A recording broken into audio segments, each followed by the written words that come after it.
Bonjour à tous et bienvenue sur ma nouvelle chaîne Le Monde des Anciens par Samina Italie 2, qui est la suite du Monde des Anciens par Samina Italie.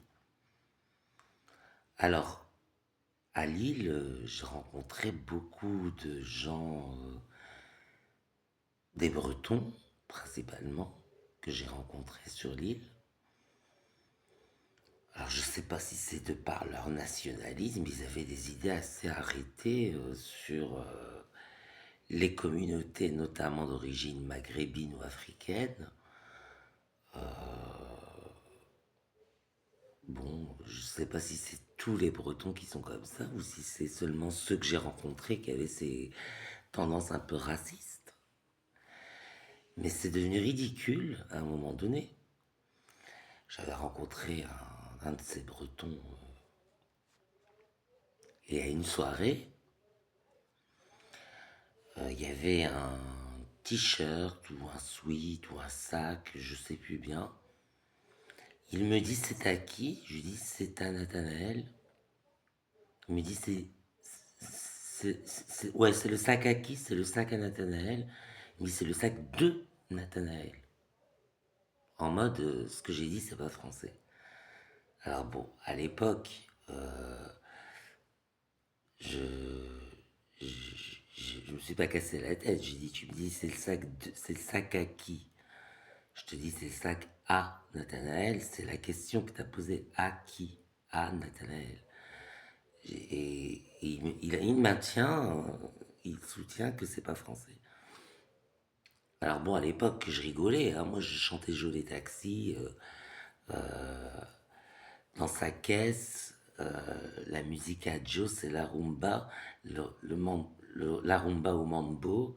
Enfin bref, dans les paroles de Jolie Taxi, elle utilise le même terme, à Joe.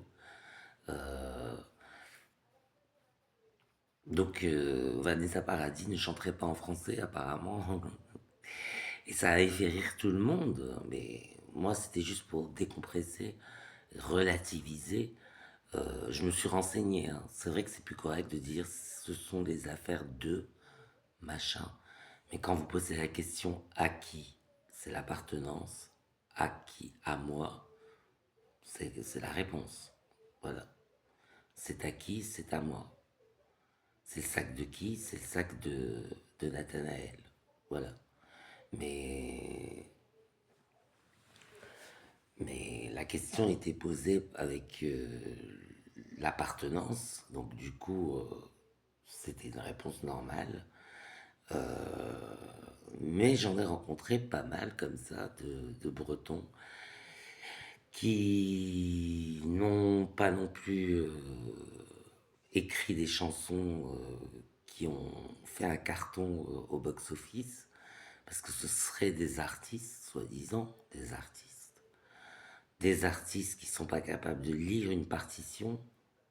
Ça aussi, c'est important de le notifier. Ils sont pas capables de lire une partition, mais ils font de la musique et ils espèrent un jour percer.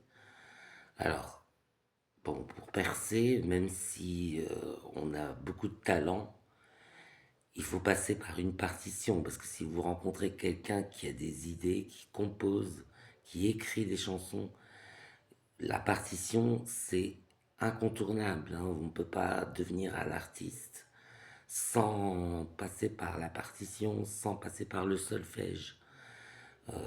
Jouer à l'oreille musicale, c'est très très bien, mais à un moment donné, il faut savoir quelles notes on compose.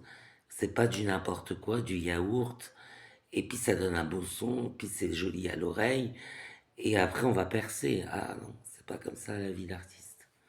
C'est la dure loi du show business.